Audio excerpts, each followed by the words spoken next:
Dictation संकलन 26, 27 और 28 speed 100 words पर मिनट स्टार्ट।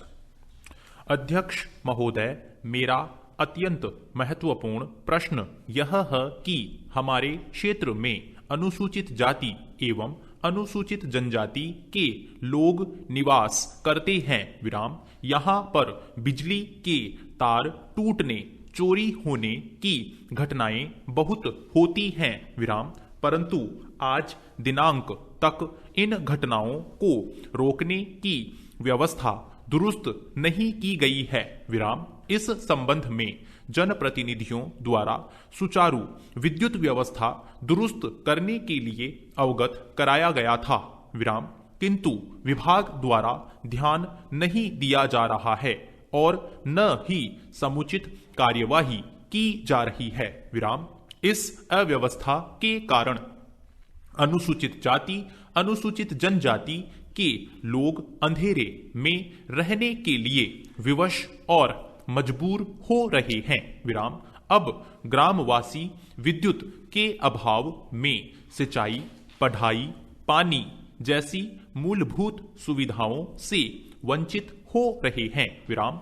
बिजली के अभाव में उनका विकास पूर्ण रूप से बाधित हो रहा है विराम, जबकि वास्तविक रूप से अनुसूचित जाति, अनुसूचित जनजाति का विकास करना केंद्र और राज्य सरकार की प्राथमिकता होनी चाहिए विराम।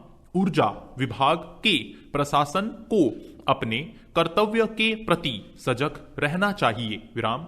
इस गैर जिम्मेदार रवैया की वजह से सारा गांव अंधकार ही अंधकार में रह रहा है, जिसके कारण निवासियों में असंतोष है विराम। पैरा अध्यक्ष महोदय, मेरा विधानसभा एक आदिवासी बाहुल्य क्षेत्र है।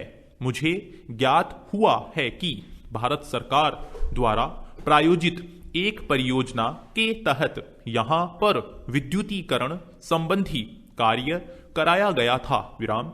उस समय घरेलू प्रयोजन के लिए किसी भी ग्रामवासी ने संयोजन नहीं कराया और अब कह रहे हैं कि गांव में बिजली नहीं है विराम। इस संबंध में विभाग द्वारा तर्क दिया जा रहा है कि विगत वर्ष तार चोरी हो गए थे, इसलिए गांव विद्युत विहीन हो गया है विराम।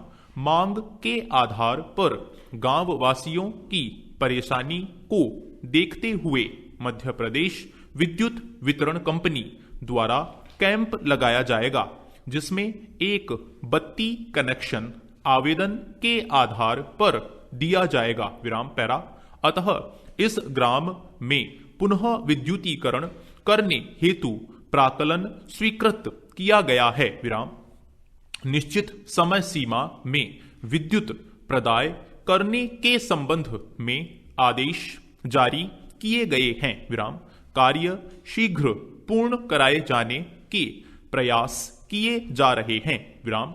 अतः यह कहना सही नहीं है कि ग्रामवासियों में किसी प्रकार के आक्रोश जैसी स्थिति निर्मित हो रही है विराम। पैरा प्रिय बच्चों, आपने ज्वार भाटा के बारे में अवश्य सुना होगा विराम। समुद्र का जल प्रतिदिन 2 बार चढ़ता और 2 बार उतरता है विराम। इसलिए चंद्रमा और सूर्य के आकर्षण के कारण बार बार समुद्र के जल में चढ़ाव उतार होता है विराम।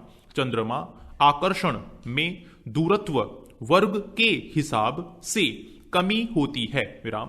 पृथ्वी जल के उस भाग के अणु जो चंद्रमा से निकट होगा, उस भाग के अणुओं की अपेक्षा जो दूर होगा अधिक आकर्षित होंगे विराम।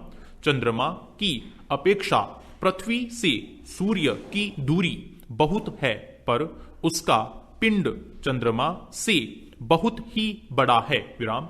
अतः सूर्य की ज्वार उत्पन्न करने वाली शक्ति चंद्रमा से बहुत कम नहीं है विराम।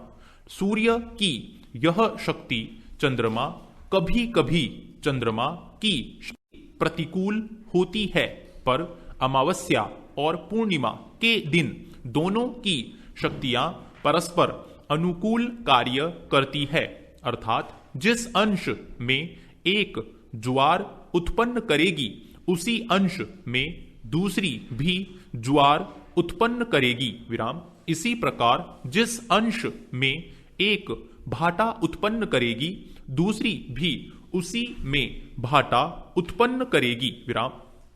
यही कारण है कि अमावस्या और पूर्णिमा को और दिनों की अपेक्षा ज्वार अधिक ऊंची उठती है विराम। सप्तमी और अष्टमी के दिन चंद्रमा और सूर्य की आकर्षण शक्तियां प्रतिकूल रूप से कार्य करती हैं, अतः इन दोनों तिथियों को ज्वार सबसे कम उठती है विराम पैरा। ज्वालामुखी प्राय वेग से बाहर निकलने वाले पदार्थ भूगर्भ में स्थित प्रचंड अग्नि के द्वारा जलते या पिघलते हैं और संचित भाप के वेग से ऊपर निकलते हैं विराम। ज्वालामुखी पर्वतों से राख, ठोस और पिघली हुई चट्टानें, कीचड़, पानी, धुआं आदि पदार्थ निकलते हैं विराम। पर्वत के मुंह के चारों ओर इन वस्तुओं के जमने के कारण ऊंचा किनारा सा बन जाता है विराम। कहीं कहीं पर प्रधान मुख के अतिरिक्त बहुत से छोटे छोटे मुख भी इधर उधर दूर दूर तक फैले हुए होते हैं विराम। ज्वालामुखी पर्वत प्राय समुद्रों के निकट होते हैं विराम। प्रशांत महासागर में जापान से लेकर पूर्वीय द्वीप समूह तक अनेक छोटे बड़े ज्वालामुखी पर्वत हैं विराम। इन ज्वालामुखी के संबंध में कहा जाता है कि अकेले जावा जैसे छोटे द्वीप में 49 टीले हो सकते हैं विराम। सन 1883 यानी कि 18 साल पहले ककटोआ टापू में ज्वालामुखी का जैसा भयंकर स्फोट हुआ था वैसा विस्फोट कभी नहीं देखा गया था विराम। टापू के आसपास प्राय 40,000 आदमी समुद्र की ओर हलचल से डूबकर मर गए थे विराम। स्टॉप। थैंक यू साथियों, इस चैनल को सब्सक्राइब करें और बेल आइकन को प्रेस करें ताकि लेटेस्ट वीडियो की जानकारी आपको मिलती रहे। गति बढ़ाने के लिए नियमित अभ्यास करें। इस चैनल पर 80, 100, 120, 140 और 160 शब्द प्रति मिनट की गति से डिक्टेशन उपलब्ध हैं, जिनका आप स्वयं भी लाभ लें और अपने मित्रों को भी शेयर करना न भूलें। डिक्टेशन अच्छा और बुरा लगा तो लाइक और डिसलाइक अवश्य करें। कोई सुझाव या प्रश्न हो तो कमेंट बॉक्स में लिखें।